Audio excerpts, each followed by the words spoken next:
Hello, good morning, and welcome. Oh, good morning from Japan at least. Welcome to my Good Life meditation. This is a video exercise that I do each and every morning, a little bit after waking up, to remember my life objectives and principles, those which are outlined in my book, Going Alone. I also use this time to think about the last 24 hours and how I did with the challenges and the opportunities that I met. I go over the objectives of my creed, I prepare for the coming day, and I get started. But first, let me say welcome to new subscribers, and also just a little note that although I am in Japan, this video isn't necessarily about Japan. It's my own personal journal, so you're welcome to listen in live, or if you want to leave comments, I'll read them at the end, and I appreciate your feedback. Also, I do talk about sensitive subjects on these videos, namely I talk sometimes about my own death and how I prepare myself for death. I talk about other subjects too, so just be warned that sometimes I talk about things that aren't necessarily um, upbeat for some people. People tell me that it makes them feel uncomfortable to hear me talk about these things. All right, and then finally, thank you to my supporters on YouTube and Patreon. I really do appreciate your support. You bought my melon pond this morning. And I did take the whole family out to dinner on a Sunday night, compliments of all of you. Literally, I took them out. It was the second time I've done this. I took the family out to dinner. The main reason was to thank my sister-in-law Yoko and my wife and Yoko's father for looking after Ollie during the week of construction last week that was going on.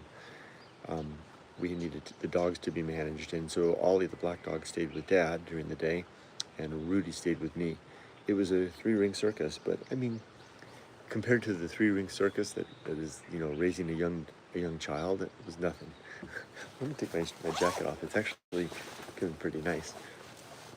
So I took them out, and I also wanted to thank them for the part that relates to all of you, is that I wanted to thank them for their patience. When my clock go off. I bought this clock, and it doesn't keep time, and it goes off at the most random moments, and it has the strangest tones. It goes off with one strike at the top of the hour, and then some random number of strikes up to 12 at the bottom of the hour, and we never know what time it is. So when we hear it throughout the house, Yumiko and I have, because it doesn't keep time, so it just goes off at random times. Well, I guess it's pretty close to 6 a.m., but that's just a coincidence, right? They say a stop clock is right twice a day. This was just a chance encounter. But we love it because being retired and hearing the clock go off and marking the time of the day with no real meaning behind it is kind of suitable. It's kind of fun in a way. Anyway, so I took the family out for dinner, and I told them quite deliberately that this dinner was being paid for by my supporters on YouTube.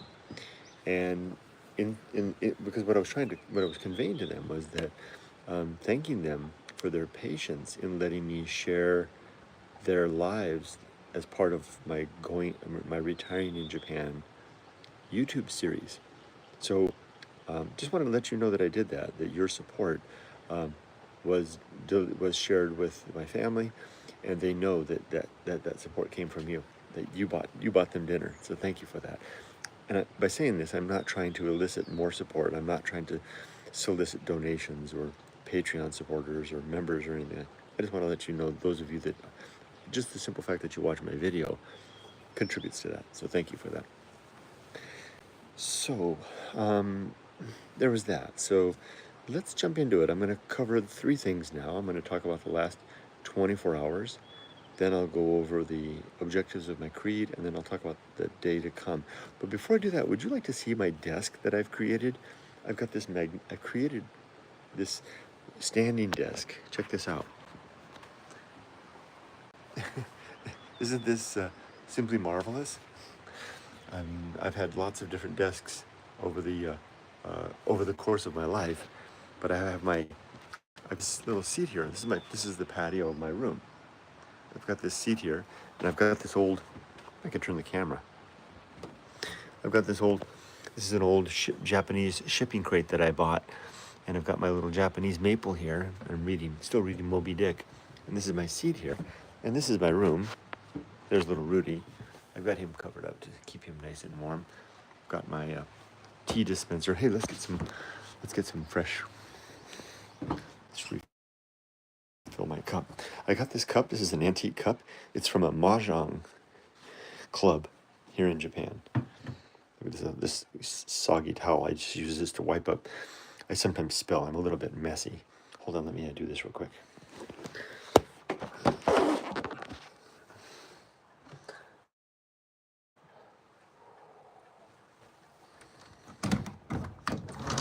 The sun is coming up. Let's open the window here. Let's refill it. So I've got my teapot here. Nice Shizuoka green tea.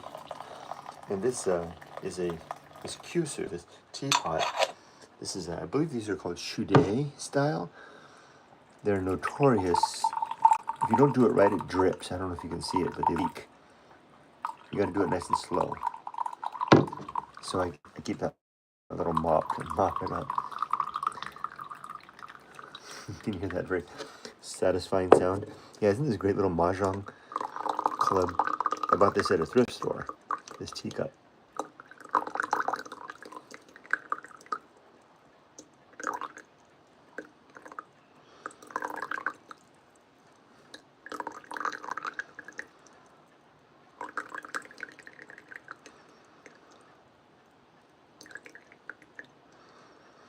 Good.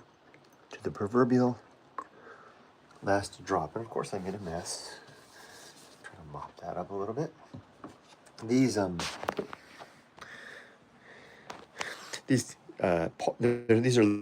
literally called poto in Japanese, and they keep the water nice and hot at 98 degrees. You can set it to 98, 90, or 70 depending. I keep a nice can of Shizuoka green tea right here. There you go. You can see what that looks like. My wife and I go downtown to get some tea, and then the teapot is here, my little mess cleaner there, and I'm ready to go. And so this is my room, and I do a lot, hang out there. Got a little computer. It's my wife's computer that I borrow. Rudy's got a little day tent that he hangs out in.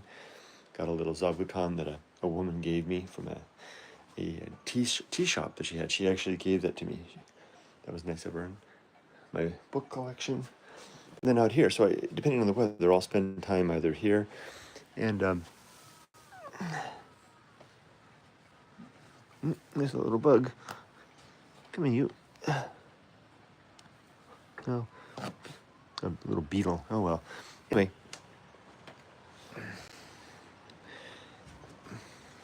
And then I made this standing desk so that I can stand here and look out over the bamboo forest and the trees beyond. And it's just a rough piece of wood.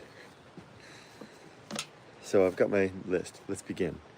So first, let's talk about the last 24 hours. So yesterday, if you saw this video yesterday, I was running all around the community looking for my wallet, which I had lost, and failing in every endeavor, which led to a rather challenging day. I couldn't find it, and so I came home, and when I couldn't find it, it was like early now. Yumiko was still asleep. So I got on the app on the phone and I shut down all the credit cards. It's nice that you can just turn them off now. You don't have to necessarily call the credit card company and cancel the cards anymore. You just go into the app and shut down. I shut down all the credit cards and the bank cards. And then, well, here's the thing. This exercise is not about a detailed recounting of what happened during the day. What I'm interested in is where were the hard parts and what did I do about it? How did I manage the difficulty? Did I do well? So here's the thing. So in the moment yesterday when I was running around the community looking for my wallet, trying to retrace the steps, the last place I'd seen it was the restaurant that I took the family out to because I had paid for the meal. So I had 11,000 yen in my pocket, in my wallet. The meal was just I had 11,000 yen. The meal was like 11,600 yen. So I had to borrow 600 yen from my wife, or not borrow, she gave me. So it cleaned me out. I had all 11,000 yen plus 600 yen from Mimiko. So my wallet was empty. And I remember standing at the cash register, putting the wallet in my bag. I have a special pouch in my bag that's kind of hidden because I want it to be in a place where it's hard to get to, so it's safe. So I knew that was the last place I'd seen it. So when I realized my wallet was missing, I walked to that restaurant, which is not far away, and then walked right up to the door. They were closed, of course. It was like 5 a.m. and traced my way back to where the car had been parked. Nothing. I didn't expect to find anything, and I didn't. Then I knew that after we had gotten home, we took the dogs for a walk. I then, to the best of my memory, retraced the course that we took the dogs on a walk. No luck. So here's the thing. How did I handle with it? How did I deal with it? Because I was a bit panicked, right?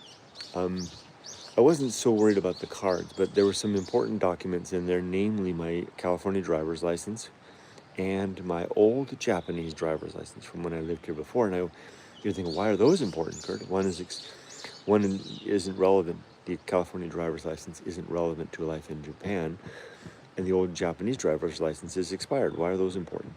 Well, I'm operating on an international driver's license, which is good for a year. I used to have a Japanese driver's license in good standing. I let it expire when I lived in America. I know that I can make a case to the Japanese government to show them that my license expired while I was overseas, and they'll reissue my license. How do I know that that'll happen? Because my wife already did that. Her circumstance is exactly the same. She just assembled the documents to show that she had been living overseas when her Japanese license expired. They were satisfied, and they reissued her a new Japanese driver's license, no test required. So I'm trying to make the same case. Now, however, if I don't have my California license and I don't have my old Japanese license, that makes things more difficult, right? It's a lot easier if I can just present those cards, and it'll make things more streamlined. So that was the part I was most worried about. So here's the thing. And if I forget, I'll just say that since I found my wallet, I did find it. I've taken those two documents, those cards, and removed them and put them safely aside where I keep my passport, which is very safe and not traveling around with me. I don't need it since I have a resident card. So I won't lose those again. So here's the thing. In the moment, as my wallet was missing and I was looking for it, I was actively controlling my feelings. I mean, it was a very active moment-by-moment engagement. It wasn't like I had to do it once and simply say, well, okay, Kurt, you lost your license, you lost your wallet. What are you going to do? Well, and then you can do the stoic thing. Well, I can look at what is and what is not within my control. Well, I can't do a time machine. I can't go back and find it. All I can do is search for it, and then come up with a plan of action in the event that I can't find it, which I did. But that didn't help. The panic began to rise over and over. So I almost kept like Temperance, #Temperance, on bay, just applying it. Every time I could feel the emotion rising, apply. And then I had my plan, and I would rethink the plan, and I would voice it as I was walking around the community, literally mumbling under my breath, the plan of action of what I was going to do. And it was quite effective.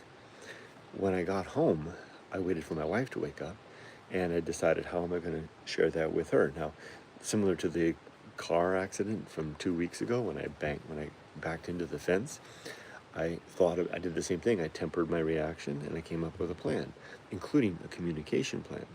And I decided to lead with, not lead with anything that is tantalizing, like, I've got bad news or anything like that, but just simply lead with the fact of the matter. When it was the car accident, I led with, I believe it was, don't worry, nobody got hurt, but I got in a car accident. So, in the fewest number of words, conveying what happened and the fact nobody got hurt. So it's not like, you're never going to believe what happened. I got into an accident. And then my wife is in her mind, what is she imagining? Because I just ran into a fence, right? She imagined I ran into a car. Did someone get hurt? So I found like 6 or 7 words that conveyed accident, no one hurt, all in one short, simple message. So I decided the best way to communicate to her, and maybe I'm overthinking things, maybe it appears that way, but I think it's an effective exercise to think about how to communicate important messages in a way that avoids causing emotional distress in others and gets the fact across. Maybe that comes from my training as a project manager, where it would be my job to go to this project sponsor and communicate, have an executive summary, so to speak, ready to explain an issue, point out the options, and then put into place like a package for the executive to make a decision on. In this case, the executive being my wife. And she doesn't have to make a decision, but you get the point. So what I told Yumiko was, I just led with, I lost my wallet. Which is just, there's no secondary element to that. What she wasn't aware of that I had already put into place was a plan of action, which I unfolded to her as we proceeded through the morning. And that plan of action was to find out when the restaurant opens, to go there and check with him first. If that fails, then we'll go check with the police or make a report. Excuse me. And then ask the police advice regarding my resident card and my ID card, which is like kind of like a Japanese social security card, but it's more comprehensive. It's also your health insurance too. And then I decided that after all that was in place, I would follow the Japanese policeman's advice regarding the reissuance of those things, because I don't want to be running around Japan without a resident card if I'm a resident, right? That's not good. But if I've got it on report on file with the police that I lost my card, then if I get pulled over, if something happens, then that's the case. Like furthermore, and while after I lost the license, I asked Yumiko to drive because I didn't want to be driving and then have a real accident and then not have a residence card. That's just gonna be a mess. So I asked Yumiko to drive, because I usually drive, until we got this all sorted out, or until at least we made a report with the police, so the police were aware that I had lost my resident card. And if I have an accident, then they can at least check the police. You get what I mean. Fortunately, none of these things had to go very far because I found it. But I had laid all that out in my mind, a step-by-step plan to do all of this stuff. And then as the morning proceeded, Yumiko and we talked about the plan, and we began to unfold things one after another. Now, this consumed all the way until like 1, and it was a pretty grim affair. Not a lot of talking between the two of us. She was driving around. She doesn't like to drive, so she wasn't comfortable driving around with me in the passenger seat. And we went to the restaurant. We had that awkward conversation with the staff there. They looked around for it. We checked everything, couldn't find it. Then we took care of Dad's lunch. We took care of Dad's lunch, delivered that to him. Then we went to the police station and filed a police report. And by the way, I just, this is nothing new, but our experience with the police was just fantastic. The Japanese police are, Yumiko describes them to me. She says they don't, in Japan, they don't view the police as someone scary. It's, you don't feel scared if the police are driving behind you in a car. They're there to help. And that's all I got from it. It was a really interesting experience. We were at our local police box at Koban, and there were 2 officers. One, a man probably in his mid-40s, and then another young man, probably my daughter's age. And I'm sure that he's a newly hired police officer. I mean, everything about his uniform was fresh and clean, and he had that fresh look on him, because it's the new hire season, right? It's March and April are the time for people to start their new positions. I'm sure he's a new recruit, and this is probably his first Koban assignment, and the older policeman was guiding him through everything. It was really neat to see, and they were so professional. They were great. And of course, in usual Japanese style, I mean, the level of detail, itemizing everything on the wall, greatly appreciated. No, I'm not complaining in any way. It's just astonishing, the level of detail that they took everything down.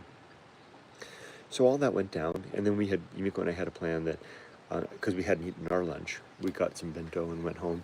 the plan was after we eat our lunch, the policeman had gave us the advice. He said the my number card would take a little more time, but they said we can apply for one. It'll take a week or so to get it.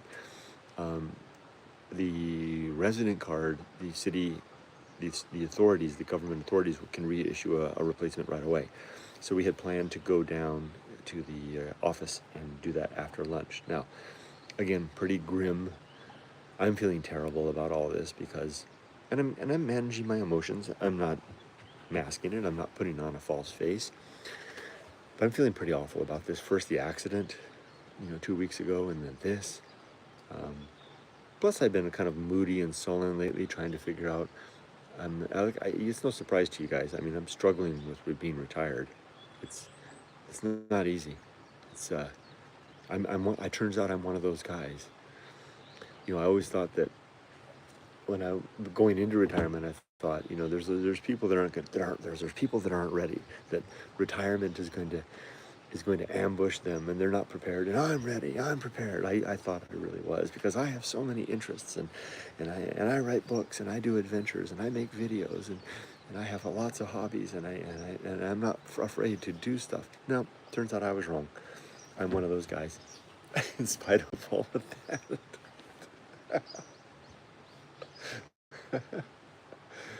It's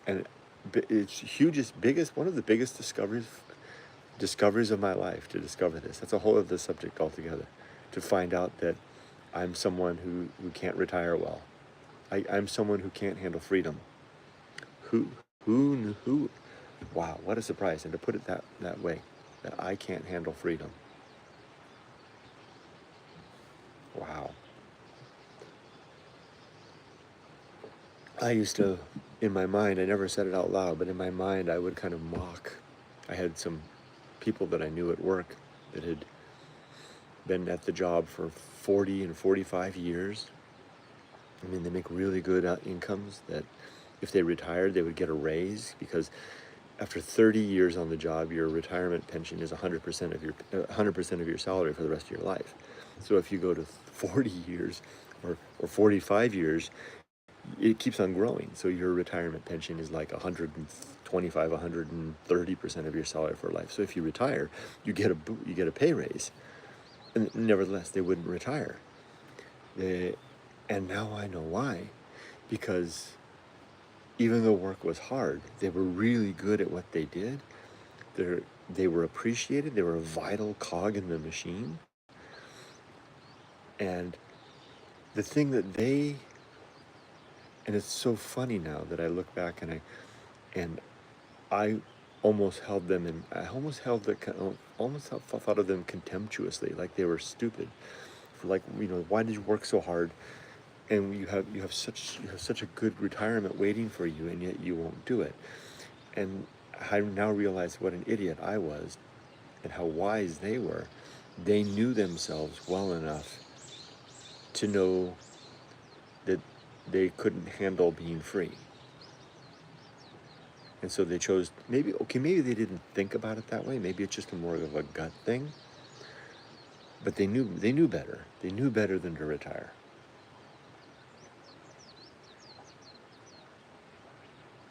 And I didn't. But that said, I'm glad I did. I'll figure this out.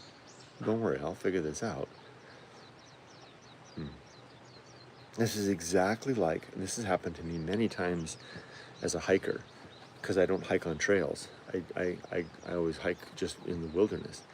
And I'll spy a little mountain range, and I'll see a canyon that I think I can scramble. Oh, remember the White Whale waterfall? Like, before I came back to America a few years ago, there was that White Whale waterfall that took me 2 years of hiking to try to get to it. I called it my White Whale in homage to Moby Dick, right? Because like Ahab, I couldn't seem to find I couldn't get to that waterfall that I thought would be so easy. Sometimes that's how things go, but I always find a way, or I either find a way or I give up, and I give up in a reasonable manner, and go on with something else. Giving up in this case would mean give up on being retired and simply get another job. I could do that. That's I could probably even get my old job back if I wanted to. I don't want to. That's not what's going to happen. Well, I somehow drifted off course, didn't I? So that all came from the fact that I said that I was kind of sullen yesterday because one, I'd lost my wallet. Here I am. My my lack of being careful caused more trouble for my wife and I, just like having the accident 2 weeks ago did. And now, on top of that, I've been a little bit moody because I'm struggling with being retired. So I was feeling a little bad yesterday because of all of that, and I managed all of that as well. Okay, so what I did was basically, I just kind of kept it to myself, right? Because it used to be when I was younger, I would vocalize if I didn't feel good. I would kind of let the people around me know that I'm having a rough day, and I'm going to find my way through it. Now I look at it more like low tide. Whatever meta issues there are, it's better if I address whatever that meta issue is. When the tide climbs back up, because low tide, the beach is kind of smelly. The dead fish on the sand. It's not a good time to deal with issues. It's better to wait till the tide comes up and there's a fresh flood tide. You get the metaphor, right? So I did that yesterday too. So I would say, so the point of all of this is to look at yesterday and say, what were the challenges that I had? And really importantly, how did I respond to them? Now, it's not good that I lost my wallet, but I'm giving myself a good rank on how I handled this situation because I was cognizant of what was going on throughout the event, came up with a careful communication plan to share this information with my wife, came up with a plan of action for how to deal with this, managed my emotions throughout the day, was reasonable at all times, appreciative.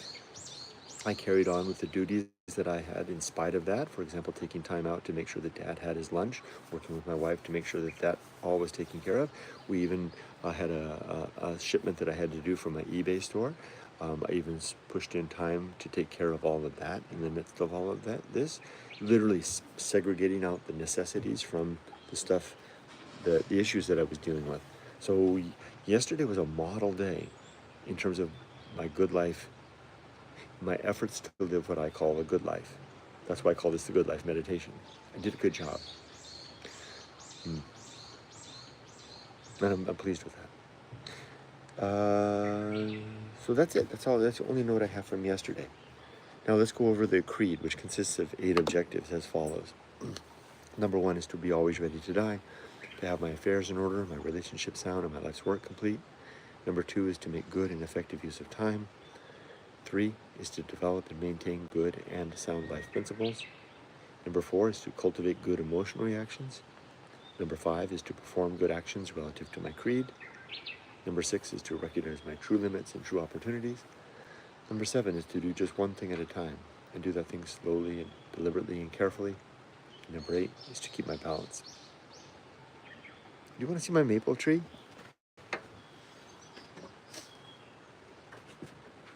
Isn't this lovely? Yoko, my sister-in-law, invited us to come to the plant show here in Shimizu on Sunday. I bought this little Japanese maple tree for 500 yen, including the pot. Just love it. So I'm setting that up here on this little ceramic plate that I got at a thrift store.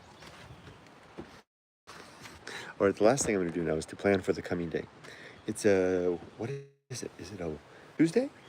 I think it's a Tuesday. Is it a Tuesday? Yes, it's a Tuesday. So we're through the storm of all of that other stuff. Did I tell you? I forgot to tell you. I found the wallet. Somehow, I've got 3 bags. Sorry, I forgot to mention that. I found the wallet. After we came home and had lunch, I had come up and I had already torn the whole house up, upside down looking, or my room at least, looking for it. I have 3 bags. I have the little bag that I carry around. It's like a little pouch that hangs off the side when I'm out with my wife. It's very small, just has the essentials that I need. I have my backpack, for hiking, and then I have an intermediary bag that I call my antiquing bag. I use that when I go out and I need a pouch to carry stuff in that I find along the way. Somehow the wallet wound up in my antiquing bag, which I wasn't using. I had no, I don't know how that happened, why I put it in there, but somehow it wound up in there. It's a true mystery. So I found it, so that's good. As for today, I have only one thing on my note for today, and that is gardening. It's an absolutely phenomenal, beautiful day. Look at the meadow back there.